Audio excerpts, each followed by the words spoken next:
children's infatuation with dinosaurs persists with a stronger bond than your dad's bond with his Civil War books. Admittedly, I was not one of the children who had an obsession with dinosaurs. I did not rock the dinosaur pajamas, there was no Tyrannosaurus Rex on my lunchbox, I did not have the dino DNA. Something I have had an affinity for since my adolescence was theme parks. The concept of stepping into a world that someone crafted specifically to what you saw felt like the coolest art medium ever. So naturally, when I was 12 years old and my mom took me to see a re-release of Jurassic Park in 3D, and I discovered that there was a movie about scientists going above and beyond solely to make an amusement park, I was absolutely hooked.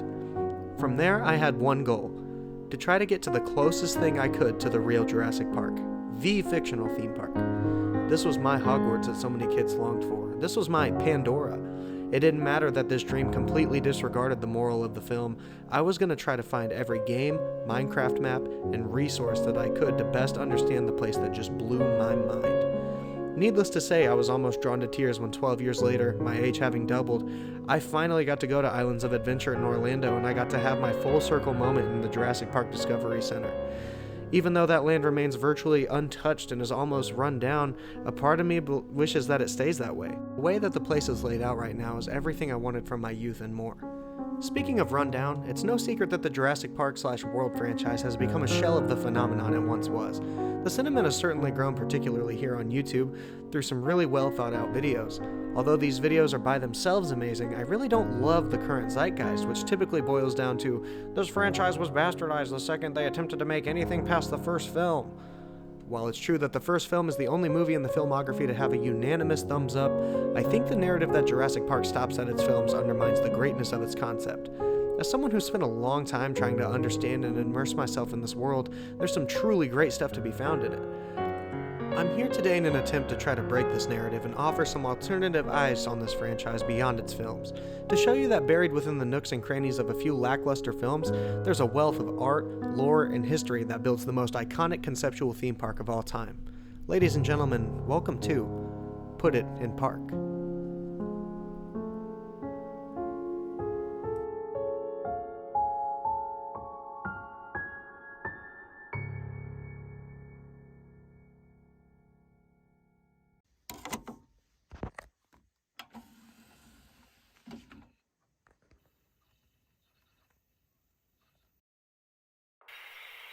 Welcome to Jurassic Park. Please keep your hands, feet, and objects inside the Ford Explorer at all times, and pay attention to your interactive CD-ROM as we take you through the many attractions you can participate in while you're here with us.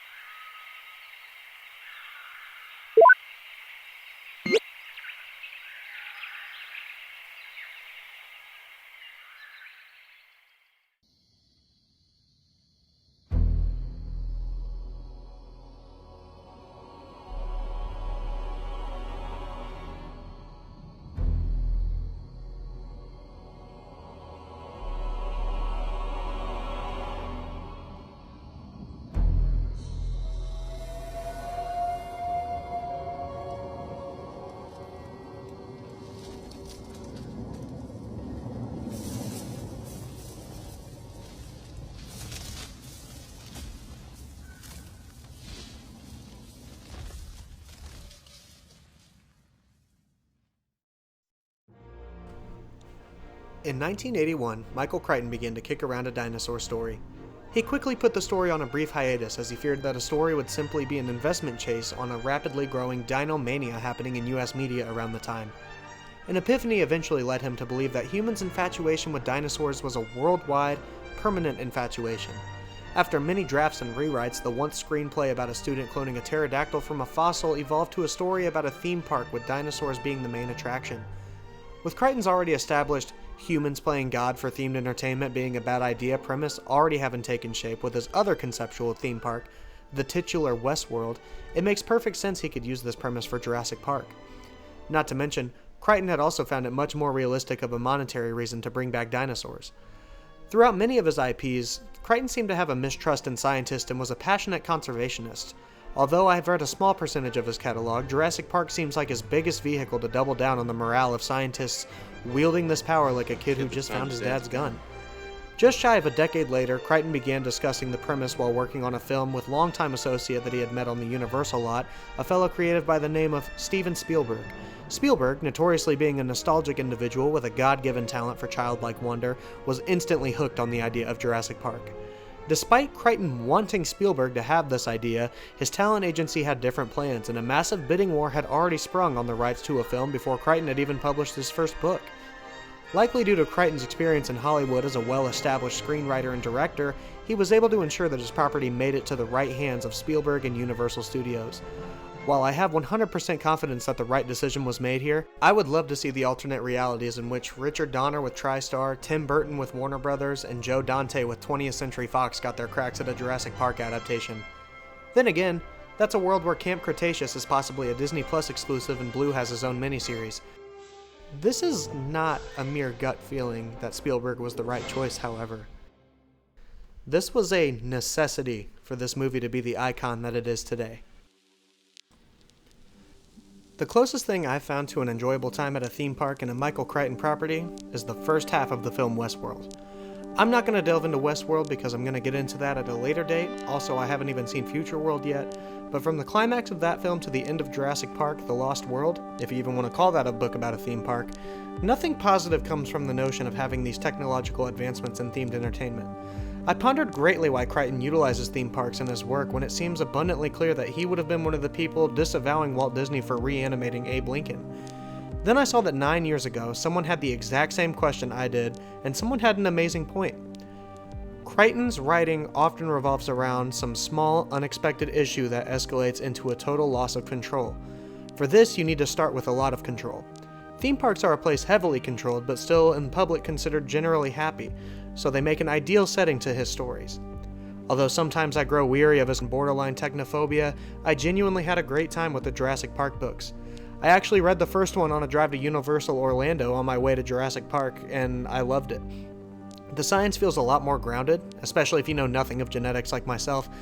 The technological imagery that Crichton uses in his verbiage gives you the feeling of dated, clunky, but aesthetically pleasing technology that is littered throughout the original Jurassic Park trilogy. There are plenty of amazing ideas introduced throughout the park, albeit underutilized in the source material, that were only cut due to budgetary reasons in the first film, and ultimately make their way back in the third film. Another thing I adore about these books is there's a visceral detail that isn't really present in any of the films. There's some fun, brutal deaths and intense moments, but nothing places you in the mortifying thresholds of a death by dinosaur like these books do. If you read anything from these books, please read The Death of Dennis Nedry. Good God, that is some chilling-ish. Speaking of which, Dennis Nedry. I won't say he's a more fleshed out character, but I'll say he has much more of an understandable motive for screwing over InGen in the books than in the films. Most of the characters in these books have less but more, and what I mean by this is that you receive a lot more detail on their insights, motives, and feelings, but the dynamic character growth that we experience in the movies is not there. Dr. Alan Grant loves children from the start of the books. He also has no desire to question settling down as he already has a wife who's been deceased for some time. He's a burly man, already well equipped with survival skills. This is a staunch difference from the man we see in the films, who is still an amazing character, but still finds his values past digging through trials and tribulations of dinosaurs trying to eat him. Dr. Henry Wu holds a lot more stake in this novel as well. In the Jurassic World films, he takes on an antagonistic, maniacal role, but in the first Jurassic Park novel, besides meeting his untimely death, he seems to want to try to take more control of the situation via genetics, i.e., tamer, slower dinosaurs.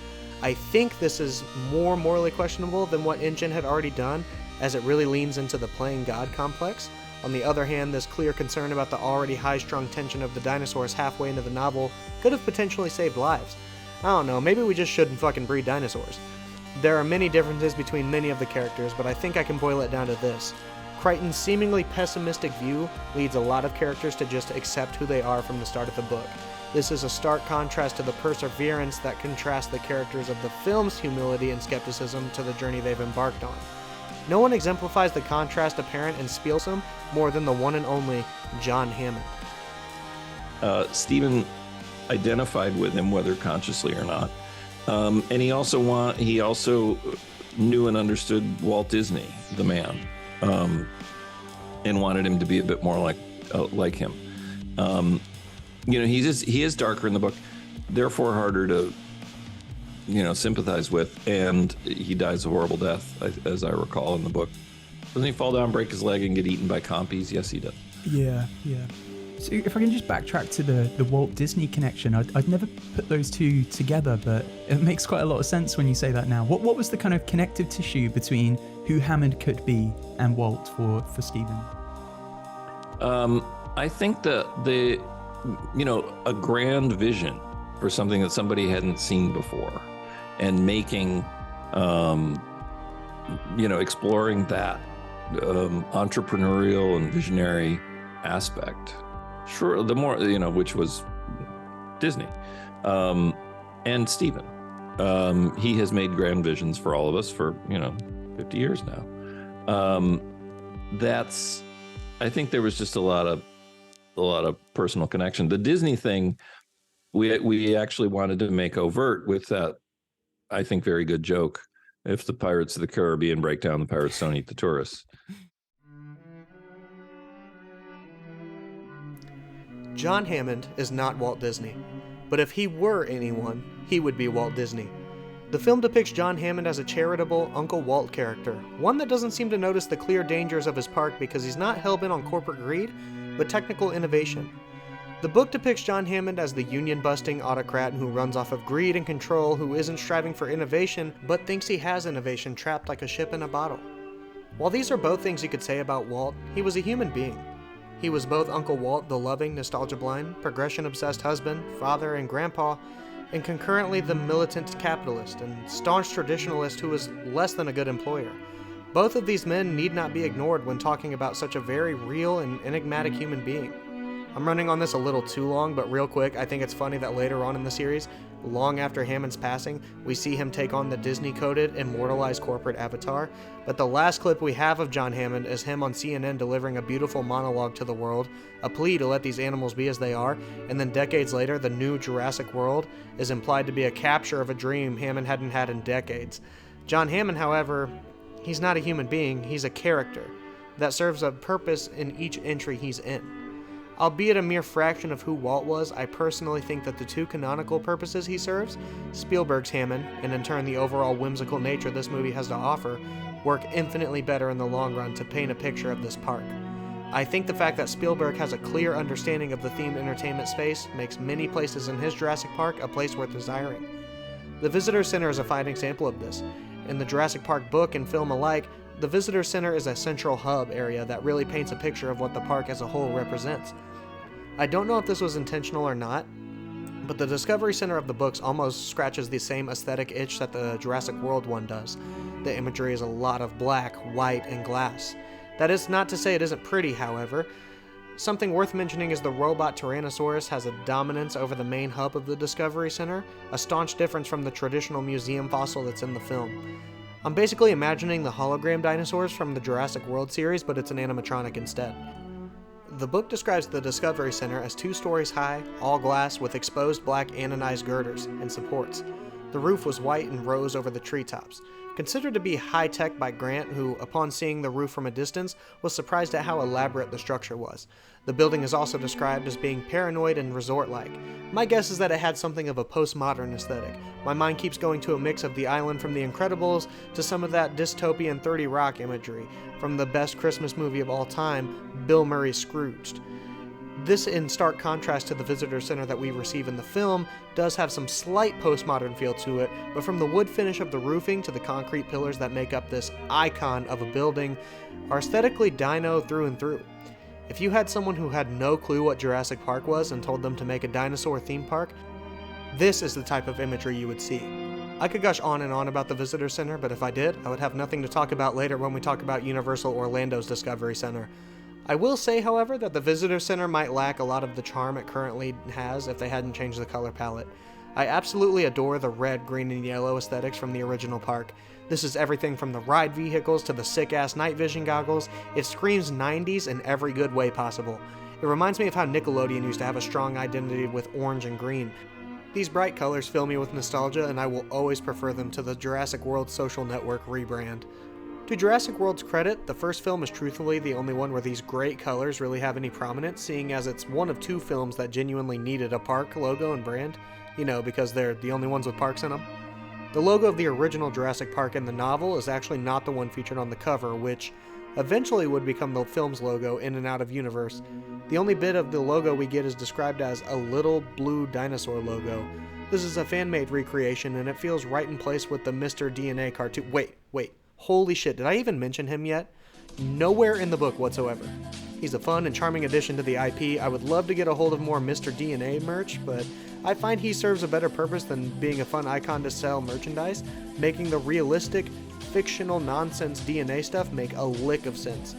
The complete overhaul of the DNA explanation scene in these books not only makes this stuff seem a lot more palatable to general audiences, but it offers another really fun opportunity to put the park in Jurassic Park. If anyone's still tallying the Walt Disney comparisons, we can count this adorable carousel of progress moment easily. Anyways, the cute little logo works, albeit just a fan creation, but it doesn't hit like this iconic fucking beauty that serves not just as the logo of the franchise in our world, but the franchise within the world of Jurassic Park films. Something I like about the book is the multitude of rides you're taken on throughout. The park ride in the film alongside the visitor center serves as a site of genuine attraction and paints a picture of what this park could be like when it's open. Albeit much less magical as discussed prior, the book does double down on the rides and takes us through the park to ride on slightly less cool ride vehicles. It takes us on the river raft ride, damn near identical to Jurassic Park 3, and finishes at the aviary, also featured in Jurassic Park 3. It also mentions a Terratops Lodge that was a dream of Hammond's directly above the aviary. Add this to the Disney tally. There's Les Gigantes, seen in the film, but it's a separate spot in the novel, seemingly a spot between the car ride and the Discovery Center. Also not yet constructed in the novel. There's one more attraction from the original Jurassic Park that isn't mentioned in the Jurassic Park novel or the movie, which is in Jurassic Park.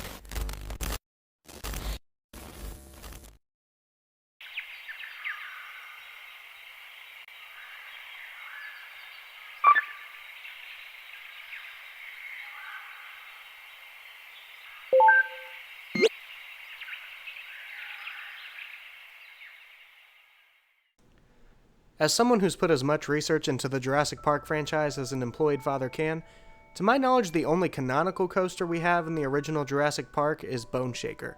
Except this is technically not canon, as Amblin and Universal 100% ditched this game entry shortly after its release. Let me establish this real quick though. Jurassic Park, the game, albeit a tad shitty, is a great addition to the franchise, and I would rather see it here than not. I understand this game is not for everyone, but its contributions to this fictional park add a lot for me. It's irresponsible for me to sit here and act as though the attractions I'm about to lay out are canon. It is, however, valid to keep it in my head canon to both the film and the book series, as there's nothing you can do to stop me. Go ahead. Try me, bitch. Find one spot in this movie or book where John Hammond goes, "Oh yeah, the roller coaster and marine facility from the game don't exist here." That being said, the novel actually does mention roller coasters, but nothing remotely close to the ride experience we get in Jurassic Park the game. One thing that Bone Shaker is not lacking is that OG Spielberg red, yellow, and green fucking swag that really gets me going. This thing looks so good you would think the original production designers actually had something to do with it. I particularly love that it goes into the mouth of the skull, straight Dodongo Cavern style. This ride actually has some good nuggets of lore as well, in that in InGen fashion, this ride was not only built too close in proximity to real dinosaurs, but it was also built over a historical goat path of the indigenous people on the island. Despite the sick-ass theming and what looks to be some half-decent airtime, this thing actually doesn't look all that great. To be fair, we've never seen a fully functional operation of this ride, but seeing as it exists to serve the stage of a dinosaur attack, it really doesn't have a lot to offer. One themed attraction that only exists within this game, but later receives recognition in Jurassic World, is the Marine Facility. Given that we know Jurassic Park and Jurassic World take place on the same island, it's not completely out of the question that this isn't the same marine facility used in Jurassic World. Not likely, but it's in my head canon, as there's no scene in Jurassic World where Bryce Dallas Howard says, "Yeah, this isn't the marine facility from the first Jurassic Park the game." I quite enjoy the marine facility scene in this game. It has a very sleek design, yet still maintains that nostalgic nature I love in the original Jurassic Park. Some of it really resembles Shedd Aquarium in Chicago. The historic-styled pillars lined with nautical designs with the aquarium windows littered throughout gives me that exact same energy as when you first go up the escalators at Shedd's. My only gripe with this marine facility is that it seems a little bit small. I know it feels realistically scaled, but seeing as this was planned for Phase 2 of the original park, you would think it would have some more seating for a routine around-the-clock show. Logistics aside, when I initially saw this spot in the game, I was in awe.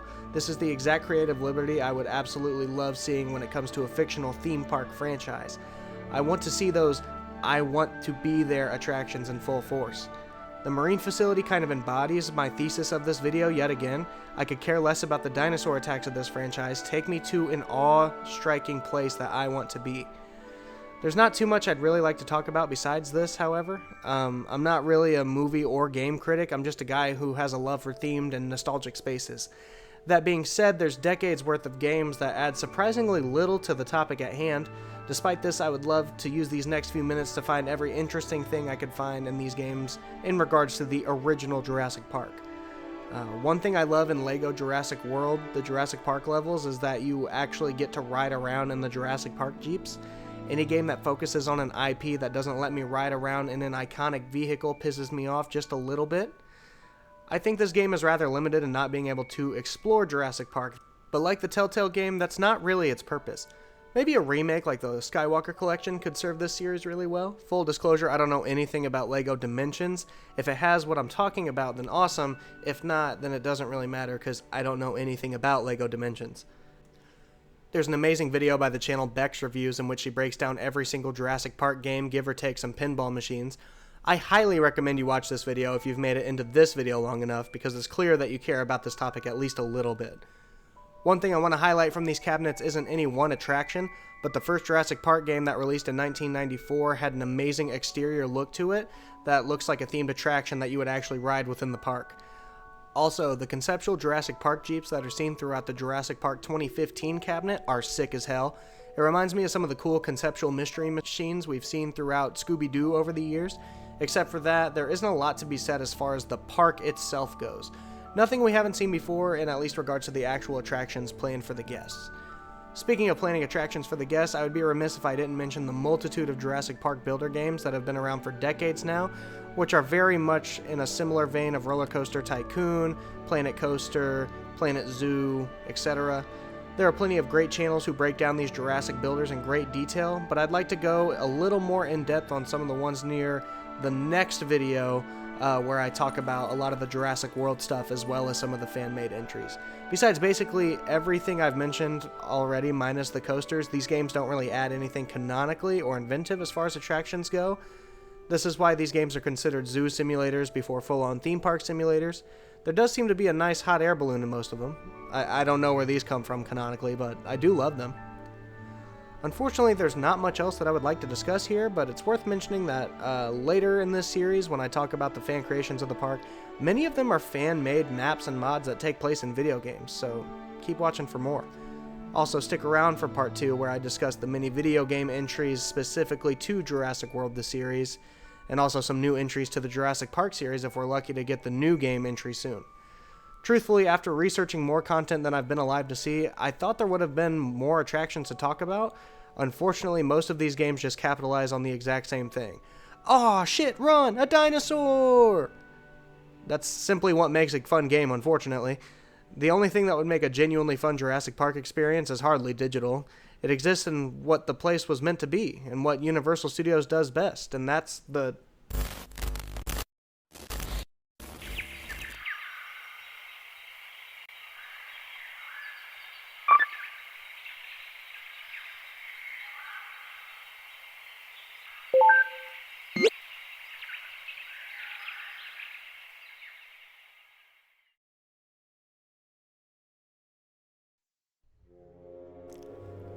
Remember about 17 minutes ago when I said, I pondered greatly why Crichton utilizes theme parks in his work when it seems abundantly clear that he would have been one of the people disavowing Walt Disney for reanimating Abe Lincoln. This motherfucker Steven Spielberg is one of us. The Walt Disney appreciation that I played earlier is one thing, that's a slight nod, but it pales in comparison to the love and influence that he has sprinkled throughout all the Universal parks. There's so much to cover in relation to Spielberg's relationship to Universal theme parks that it's better off in its own video. But one interesting fact that made me realize just how much Spielberg has a theme park-oriented mind is the fact that before Stan Winston had ever come onto the project to give us some of the best special effects we've ever seen on film, Spielberg had initially reached out to the legendary Imagineer Bob Gurr to see about making an animatronic T-Rex, big in part to how inspired he was by the confrontation encounter at Universal Studios. Relevant to this video, however, is that after Universal and Spielberg won Jurassic Park in 1990, before a single frame had been put to film, they were already fucking working on Jurassic Park The Ride. I'd like to read you an excerpt from an old CNN article detailing some of Spielberg's thoughts during the first time they ever turned this fictional theme park into a place of reality. "I had the idea to do a ride before we even shot the movie," producer Spielberg explained. "Universal trusted us and they said okay. And 18 months before the film was released, the ride was already on the drawing board. In fact, some of the ride's drawing boards were props and scenes in the movie. Since the movie was the biggest ticket seller in film history, making the ride was never a controversial decision. As Phil Hetema of Universal Studios Hollywood's Attractions Development Department said, deciding to do Jurassic Park The Ride was, as they say, a no-brainer. We knew everybody would want to see this come to life. But making it come to life really was the challenge. When Spielberg made the movie, he kind of raised the bar on what people expect. The reproductions of creatures seen in the movie were only one of the hurdles to creating a theme park that meets Universal criteria. You have to understand that these are full-size animals," Spielberg said of the park's creatures. The movie was able to cheat a little by using computer-generated images, which gave the animals a fuller range of motion than the life-size models. But, Spielberg said, I think these, in my opinion, are the most realistic animatronic actors I have ever seen perform in any of the theme parks of the world. Leviathans of another type were also employed on the corner of the Universal Studios Hollywood site, where miles of computer cable, vast water pumping, filtration systems, hydraulic controllers for the dinosaurs, and lots of old-fashioned hard work went into making the ride a reality. Like the movie, the finished product is more than just a jungle cruise. You want to take your 3-year-old on the first 30% of it, then you want to leave your 15-year-old at home for the rest, Spielberg said. If parts are scary, other parts are soakers. The climactic water drop at the end of the ride is one of the biggest water drops in the world. An 84-foot plunge at 54-degree angle, it was specifically engineered to make a beautiful and dramatic splash plume at impact. Especially if you're in the front row, you are going to get wet.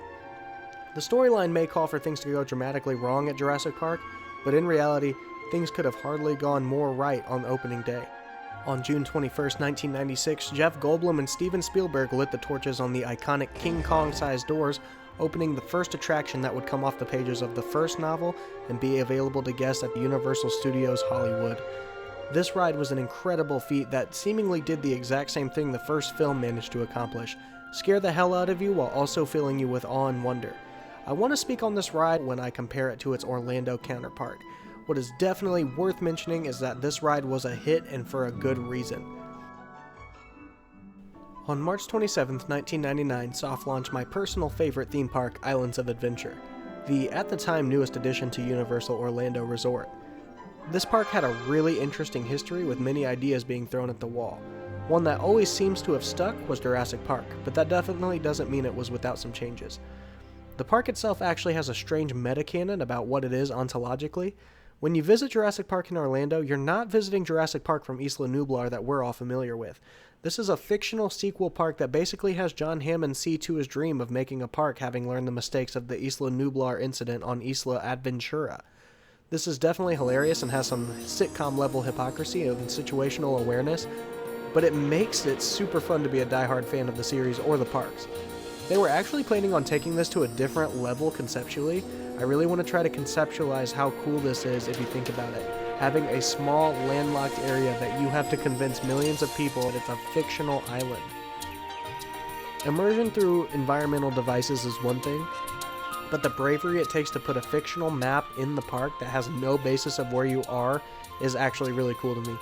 It feels like the ultimate alternate reality game or something. Undoubtedly the best piece of fiction you can offer to someone like me who isn't a dinosaur nut but loves immersive experiences.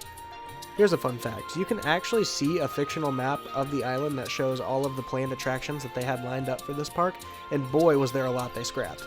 I can compare it to the state of Harry Potter at the parks here in the West, where you could virtually spend a whole day off just doing things in relation to that universe. I've done some digging and I want to break down every one of these canceled attractions alongside the ones that came to fruition in as much detail as possible for one video. Starting with the things that never made it past the drawing board, I'd like to talk about the conceptual coaster that seems very similar to its Jurassic World counterpart, Raptor Racers, With an infinitely lamer name, this similarly premised coaster seems to lean into the themed aspects that Velocicoaster flirts with but doesn't take too seriously. Similar to Bone Shaker, remember that? This coaster track would look similar to that of dinosaur bones while using the classic red, yellow, and green aesthetic in the coaster car. Most notable about this wooden coaster was the special effects conceptualized to make the rider feel as though they were genuinely being chased by raptors. This would include sound effects, movement effects to the carts, and vibrations along the riders. Visually, there would be an interesting effect during a dark portion of the ride that would have made the ride cars look like they had been slashed by raptors. This attraction would never make it past some concept art and was not loved by Universal. Interestingly enough, it was shopped around to other parks, but it unfortunately went nowhere. Within the same year, Universal would actually greenlight another attraction, however, by the name of Jeep Safari. Let's rewind back to 1993 when I said that Spielberg had already conceptualized rides before Crichton had even given him the rights to it. Another ride being kicked around was directly inspired by the famous T-Rex encounter. This never came to fruition, as by the time it could have at Islands of Adventure, Universal had already hemorrhaged far too much from the ride for River Adventure. This is one of my favorites as it has the most intriguing concept art. These would have 100% been the best ride vehicles that we would have seen so far. I love the way that the aesthetics are already so embedded into the concept art. It really has that 90s Jurassic Park look to it that you just can't shake off. Although this never came to light, I think it's strange that the standout attraction here didn't get a green light in the end, that being Helicopter Tours. Once again, having a whack-ass name, this would have presumably given guests a Soarin'-style view of Isla Ventura. Rumors say that this would have used the same technology as Back to the Future or the Simpsons ride in Universal Studios Florida. I think this makes more sense as those ride vehicles could offer a potential illusion as an intimate helicopter ride. The illusion is furthered by the exterior of the building, which would have had a helicopter on top of a building. There's concept art of this much that we actually have a few examples of. This takes us to a ride that I have so little information on, I almost struggle to believe if it exists. If it would have existed, I think it without a doubt would have been one of my favorite attractions that I've ever experienced.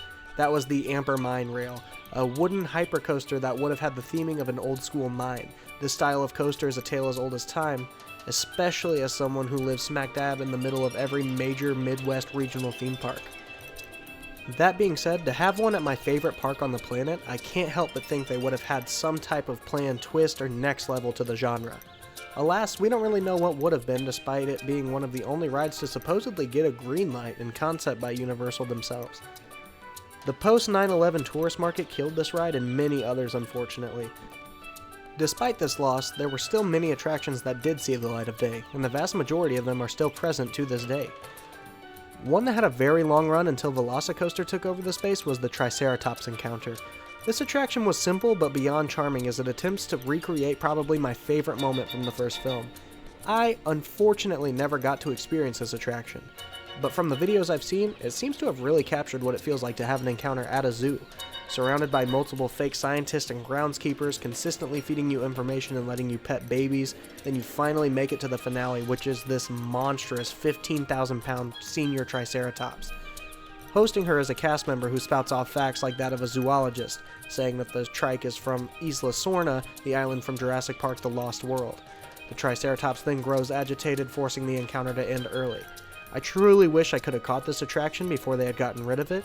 It seems like one of the most late 90s to early 2000s kids learning about nature coded attractions I can think of, albeit not a real animal. Moving on to things at Isla Adventura that are still active, we start our journey right out of Hogsmeade through the iconic gates, stumble upon the Watering Hole, a drink station with a cute little logo. Cutting left from here takes us to the lagoon-side entrance to the beyond impressive Discovery Center. While not identical, this is a very clearly faithful interpretation of what we get in the first Jurassic Park as the visitor center. If you're anything like me, seeing this place in person was a huge moment. One of the coolest screen-to-park recreations I've ever personally seen. What makes it even better is the contents inside are great. Most of the walls are lined with not Jurassic detailed windows of the film, but they still acknowledge it with just as pretty Jurassic detailed murals throughout to still capture the feeling of the first film's Discovery Center. The center T-Rex skeleton from the films is now accompanied by a Brontosaurus and a Pterodon mock-up, front and center alongside the staircase that goes to the second level. Remaining on the first level, there are merchandising racks and 3 attractions. The first attraction is an alcove filled to the brim with nostalgia from a different time. You Bet Jurassic, a screen Jeopardy-styled game show that has you compete against an unseen host by the name of Dr. Gene Poole. While I've only ever watched other people play this when I'm at IOA, I've always loved the timeless aesthetics of this spot, and I think it's one of the funnier themes I've seen at a theme park. The name alone makes me laugh pretty hard. Additionally, we have the Discovering Dinosaurs wall, essentially a motion-sensed extraction simulator that lets you try to find fossils within a wall in a similar fashion to Dr. Grant's computer on his dig site. Close to that, we have the kind of defunct indoor dinosaur playground, which is very much open, but the fun niche here was the goggles mounted to the side of the dinosaurs, which let you control their heads. This has since been completely gutted, leaving the dinosaurs with weird, misshapen sides. The second attraction is fun but weird as hell, called the DNA sequence. I'll use this time to say that while I understand why it wasn't here, I wish the Carousel of Progress ride could have made its way to Isla Adventura. With that in mind, I think the crew behind this Discovery Center did an absolutely great job dissecting the elements of that scene and turning them into a little walk-through attraction with little sacrifice to the aesthetics and spirit of the original lab and ride. On one side, you have a fun DNA extraction scene led by Mr. DNA himself on the most 90s looking technology you can imagine. This has physical props as well, with embryos shown that look very similar to the vials that Dennis Nedry steals in the first Jurassic Park film. After extracting your DNA, which is mainly just taking pictures from different angles, the computer then maps your face onto that of a dinosaur. It normally looks horrific, which adds to the novelty of the attraction. Not too far from it is the bioscanner/nursery section, which pays a great homage to the lab of Jurassic Park 1 while still being entirely original. They have actors on the other side of the glass occasionally to host an egg hatching used with puppeteered dinosaurs that hatch from display eggs. Staggered on each side of the lab are bioscanner experiences, which honestly make no sense to me because when I went to Islands of Adventure, they didn't have any eggs out yet. That said, it's truly fun, especially if there's anything out there preventing you from doing the big ticket attractions on this side of the park. Upstairs, we've got the restaurant, lame-ass name number 3, the Burger Digs. It breaks my heart a little more than the other whack-ass names on account of the fact that Les Gigantes is already established restaurant in the novel and in the film. They have a very similar spot to where they put the restaurant in Jurassic Park at IOA. Why would you not have Les Gigantes or at least put it somewhere else in the park? I don't know. Regardless, this place has a nice food court area and it also sells beer. What's there to really be mad about? Mirroring Les Gigantes Burger Gigantes, we have the Dino Store. Joining Bet Jurassic in the sick-ass name category, this is a gift shop full of incredible detail, genuinely mirroring the gift shop from the original visitor center. As we take a deep breath that we're leaving one of the tightest parts of the park, we cross the pathway through the back food court, and we have a quick service restaurant called Pizza Predatoria, with yet another cute sign. While walking through Isla Adventura, if you're lucky, you can catch some pictures with a couple of the vehicles from the first movie. I've heard a lot of hearsay about if these are the real props or not, but here's what I've gathered. JP-23 was actually JP-12 from the movie, but after years of restoration and possible oversights, it gradually got its own number. On top of this, I have no information on the Ford Explorer that you can see on display, but the hopeful fan of me is going to hope that this is an original movie prop. If you have any information on this, please feel free to comment. I would love to know. Alongside Pizza Predatoria, there is a raptor encounter, but due to this being a Jurassic Park video and not a Jurassic World video, I'll be saving this and Velocicoaster for another time.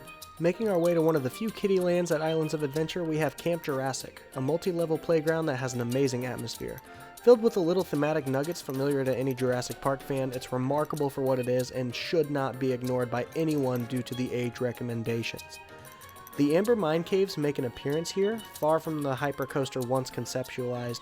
A lot similar theming elements make their way here as a walkthrough attraction. Truly a hidden gem. I can't encourage anyone enough to go check this place out.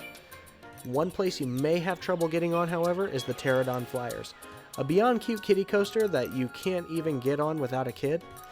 Baby Put It in Park still has some years before she gets me on there, but best believe it'll be one of my favorite credits once I can do it. Close to Camp Jurassic is another hidden gem, Thunder Falls Terrace. This place has a beautiful interior. Hanging plants stream the glass walls that oversee the main drop from Jurassic Park River Adventure. Not only is this place aesthetically amazing, but the menu has some genuinely good shit too. Not the theme park quick service good, real life good. If the crowds are ever getting to you and you need a spot to bow out, this might be the spot for you. Integrated into the walkway exit of River Adventure is the store Jurassic Outfitters, a spot that might be my favorite gift shop at Islands of Adventure. If you're even a moderate fan of Jurassic Park, this spot is for you. Sometimes at these parks, the oversaturation of the newest film can be a little bit daunting with the merchandise. While this problem does kind of exist here in Jurassic Outfitters, the amount of merchandise they have for their back catalog makes you not even notice. It feels like there's an entire section of the store that has nothing but Jurassic Park merchandise. Everything from Mr. DNA to Unbuttoned Goldblum, they even have Biosyn merchandise, which really blew my mind to see. This spot, like most places in the park, has some fantastic visuals to be had as well. It feels particularly good coming off of the nostalgic themes littered throughout its neighbor, Jurassic Park River Adventure.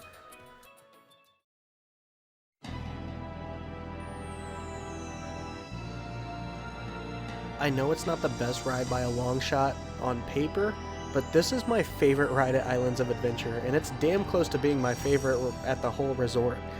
This to me is the Allen Iverson of theme park attractions. I know that if I were to bring it up in a greatest of all time conversation, I'd be laughed at. Yet every time I see it, I go, this is the greatest motherfucker to ever do it. Guess what? No one can take away how I feel about this ride or how I feel about Allen Iverson. Deal with it. I'd like to use this time to not only give a rundown of the ride, but to also compare it and contrast it to its defunct sister ride, Jurassic Park The Ride in California. Something that sticks out to me pretty heavily is the fact that the Hollywood version wasted no time getting to the meat and potatoes of the attraction. I'm guessing that this has something to do with the lack of space they had when adding Jurassic Park The Ride compared to being a native park like in the Florida version. This works well for Hollywood version and also works against it. The opening moments for each ride are aiming at one goal, but achieve it just a tad different. The Hollywood version felt very much like a theme park ride that was trying to give us a Jurassic Park experience in a timely fashion. This worked well for a ride that was chock full of details and dinosaurs that are just straight up not present in the other ride. This works well for Orlando's version as well, in that the time it takes to actually see your first dinosaur has a slightly better payoff. The gaps in which you're seeing open rivers to the times you're seeing dinosaurs that are definitely wider in the Orlando version, I think it works in its favor as well in a less is more type of way. Instead of trying to drop the rider in the movie, it doesn't really have to because the illusion was well established from everything we talked about before. This means that for a moment they can focus on genuinely trying to make a nature expedition that has dinosaurs. I could swing back and forth on this pendulum all day, however. Some of the details in the Hollywood version genuinely rocked. One that sticks out to me is the amount of rafts and vehicles you see as things begin to go south. While the newer of the two had a Velociraptor containment unit drop over your head, a great scare I should add, I think that the Ford Explorer dropping down the side of the wall was a fantastic reference to the film, and it is a really impressive effect. I still, however, like how the River Adventures aesthetics are toned down a bit. It feels thematically appropriate, but backing off of the yellow, green, and red in this one instance really solidifies that we are still immersed in the world of Jurassic Park. But we are also in an area where we are fictionally not supposed to be. It's not lost on me that as soon as we hit the employees-only containment area, the speedboat's colors have a sharp contrast to the yellow and red raft that we mistakenly mosey in on. One more thing that I think River Adventure does better than the original was the tunnel leading up to the drop. In the original, there was admittedly a very cool illusion in which you thought you were being tracked to the apex of the incline. In reality, a jump scare misleads you and you ramp back down about 3/4 of the way up. You know what tops it though? Actually doing the entire incline. They also use this extra time to give us some scares from the original attraction, but bring more of the animatronics inside to keep them out of the Orlando sun. Full disclosure, I will not be comparing these animatronics at all. I don't think it's fair, as I haven't seen either of them in person in their heydays, not to mention their primes ran out of sync with each other. It's also unproductive to sit here and say one is better than the other. Although they share the same DNA, I think it's relative to the parks they reside in. They serve different purposes. As they both exit, they both offer some pretty visuals to take you to the exit. I really enjoy how spaced out the one in Orlando is, as it adds to the grandiose nature of the resort. I still find the Hollywood version to be great as well. It has a very unique and modern look blending with the architecture like it does. Now, I'm not gonna lie, there's one more ride very similar to both of these, but it utilizes a completely different ride system. Jurassic Park River Rapids Adventure has the same layout as the other rides in its storytelling, but they had to fundamentally change certain elements. Some of these changes also come from the time this attraction came out. You see, unlike Isla Ventura, the Jurassic Park in Singapore is titled Jurassic Park: The Lost World. Even most of the decorations come in the metallic on red backdrop for the logo. This influences this ride in a few ways, the most obvious being the way the simulated environment looks and the unique addition of the baby T-Rex that kicks off the infamous cliff scene in Jurassic Park 2. Real quick, since we haven't talked about this movie at all, can we talk about how good this sequence is? Holy shit. Anyways, I really don't care for some of this scenery. The rock mountains are kind of neat, but they feel a bit stagnant. Even when there's a moment to switch some stuff up, they really don't seem to take it. One detail I found interesting while watching all 3 river adventures at the same time, the first cave entrances all line up almost to the second. Where this falls flat on this attraction, however, is that the tunnel that is entered is pretty much a rock that you go under for maybe 4 seconds. Unfortunately, I don't care for some of the placements of the animatronics on the videos I've seen. I think it's hard to make a velociraptor scary when you've watched it stay stagnant for more than a few seconds. Anything threatening just becomes a statue. Now, on to some stuff I like. I think the latter half of this ride is really good.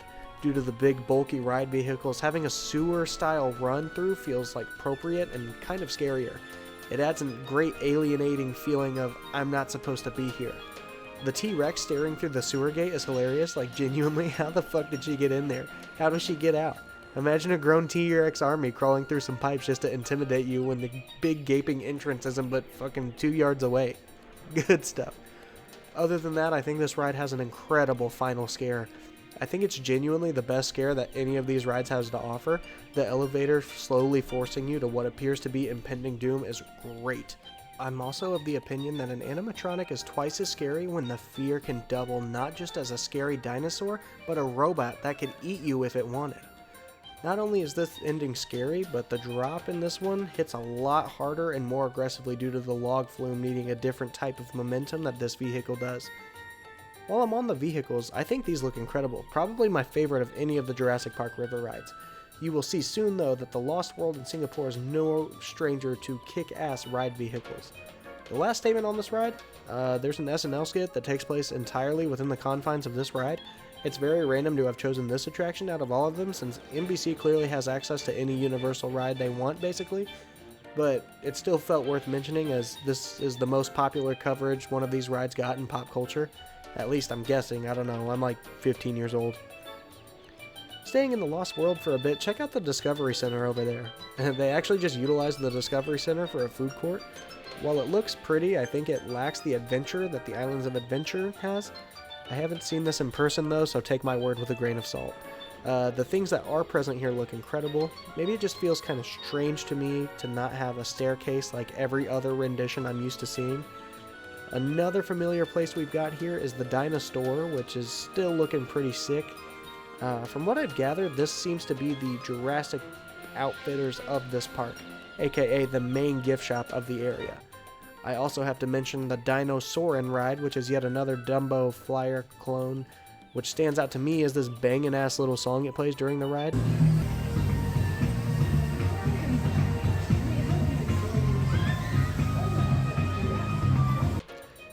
Something I've not mentioned is just how damn good the ambient music is in all of these parks. If you've liked most of the music in this video, then you know exactly what I mean. There's no used ride vehicles in this land to my knowledge, but there is an adorable snack stand called Jungle Bites that is in the shape and color of the Ford Explorer ride vehicles. It's a fun little detail, and I think if Singapore is the closest Jurassic Park to you, it will definitely scratch the nerdy itch of seeing one of these iconic vehicles. Past that, there's no real Camp Jurassic like at Islands of Adventure, but there is a little raptor nest photo op area that looks like a fun spot to hang out with the kiddos. The last ride of this area is Canopy Flyer, a family suspended coaster with some more tight-ass ride vehicles. Here in Singapore, they seem to embrace the red, green, and yellow more than any other park I've seen. It almost pushes on overkill, but I personally love and embrace it. The coaster itself seems like just a slight step up from Pterodon Flyers at Islands of Adventure as far as intensity goes, but its colored beams and railing fly through the park, adding a really nice atmosphere. Not to mention, a lot of the areas the coaster flies over are limited due to building restrictions, making a lot of these areas just excuses to have pretty atmospheric spots. The last thing worth mentioning here at the Lost World in Singapore is the fossil fuel quick service restaurant. Nothing to be said really, I just wanted an excuse to mention a great name. I will say that it's great that all of the packaging and bottles have maintained a Jurassic Park theme to this day. Refreshing when most of the merchandise shoehorned into these areas typically has a Jurassic World or the newest movie's logos all over everything. I'd like to finish this video by thanking the multitude of people who are much more interested in Jurassic Park than I am that helped me put together this behemoth, or mastodon I should say, of a video. Crazy that it took this long to get every attraction related to the original Jurassic Park IP alone documented and pieced together. I'm well aware there's a plethora of things that have evolved since the original series ended and the franchise of Jurassic World took the world by storm. That's why I made the decision to make this a two-parter so early into the process. We have a lot to look forward to with Jurassic World, including at least one film that actually had attractions in it. Some absolute monster theme park lands and attractions I absolutely cannot wait to delve into. The following are just a fraction of people who saved me hours and hours of research. It's sad that this franchise has slowly lost its wind over time with the integration of Jurassic World. I'm hopeful, however, that we'll see the Jurassic Park we grew up knowing and loving flourish once again. Because if there's one thing we all know, it's that life finds a way.